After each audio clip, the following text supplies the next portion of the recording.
نہیں، میرا خیال ہے نامصالحت کا اب کوئی چانس نہیں ہے. اب تو لڑائی ہے، اور اس لڑائی میں جو طاقتور ہوگا، ما سوائے کہ کوئی معجزہ رونما نہ ہو جائے، اور ظاہر ہے معجزے ہم جیسے گناہ گاروں کے ملکوں میں تو نہیں ہوتے، تو ادروائز تو ایسے ہی لگتا ہے کہ جو طاقتور ہوگا وہ جیت جائے گا. صحیح. اب سہیل صاحب، یہ بھی بات کی جا رہی ہے کہ اگلے مہینے جو ہے وہ ایک تبدیلی ہو رہی ہے، یعنی کہ چیف جسٹس تبدیل ہوں گے. خدشات یہ ظاہر کیے جا رہے تھے کہ الیکشن کل عدم ہو جائیں گے. یہ کتنے سنجیدہ قسم کے خدشات ہیں؟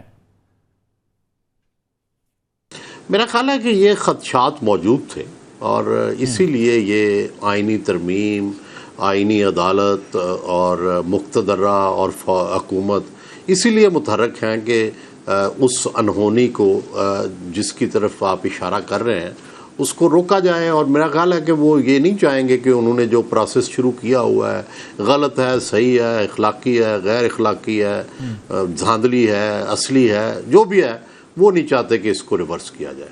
تو یہ آئینی ترمیم اتنی تنازع کی شکل کیوں اختیار کر گئی سہیل صاحب؟ کتنی پراسراریت کیوں رہی؟ خفیہ اس کو کیوں اس کے مندرجات کو رکھا گیا؟ کیا وجوہات رہی ہیں؟ جی، اصل میں تو نہیں ہونا چاہیے. دنیا بھر میں اور پاکستان میں بھی یہ روایت رہی ہے کہ جب آئینی ترمیم لے کے آتے ہیں تو پہلے اس کو مشتہر کرتے ہیں، پارلیمان کی کمیٹیوں میں جاتی ہے، ڈسکشن ہوتی ہے. لیکن اس وقت چونکہ ایک انتشار کی صورتحال ہے، ایک آپس میں لڑائی جھگڑا ہے، تو شاید حکومت کا یہ خیال ہوگا کہ لڑائی جھگڑا اتنی دن شروع نہ ہو جتنی دیر تک ترمیم نہیں آتی، اور اس کا ویٹ کر رہے تھے. تو بظاہر ہم جو لوگ جمہوریت پسند ہیں، ہمارے لیے تو یہ ایکسیپٹیبل نہیں ہے کہ آپ آخری دن اس کو لے آئیں اور اس کے پروز اینڈ کانز ڈسکس ہی نہ ہو عوام میں.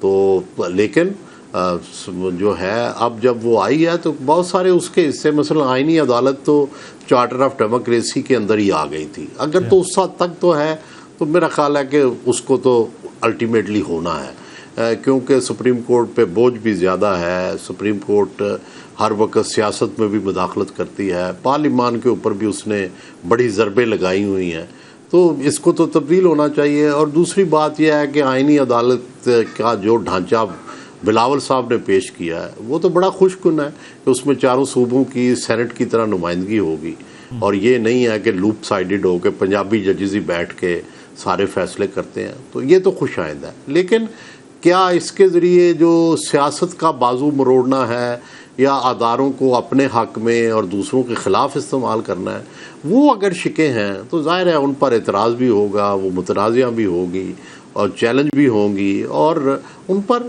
بحث مباحثہ بھی جاری رہے گا. مولانا فضل الرحمان کو اس نے بہت اٹھایا ہوا ہے، تو اگر مولانا فضل الرحمان جھک جاتے ہیں حکومت کی طرف تو ظاہر ہے سیاسی ہزیمت بھی ہوگی پی ٹی آئی کو، اور اخلاقی طور پر بھی حکومت یہ کہہ سکے گی کہ صرف ہم ہی نے نہیں، حکومت نے ہی نہیں، اپوزیشن کے لوگوں نے بھی اس کو سپورٹ کیا ہے. وگرنہ میری اطلاع کے مطابق حکومت کے پاس نمبر تو پورے ہیں، اور وہ جب چاہیں گے کہ یہ ترمیم کر لیں گے، لیکن وہ یہ چاہتے ہیں کہ اس کی ایک وائڈر جو ہے وہ سپورٹ ہو، تاکہ اس ایکسیپٹیبلٹی جو ہے اس کا دائرہ بڑھ جائے.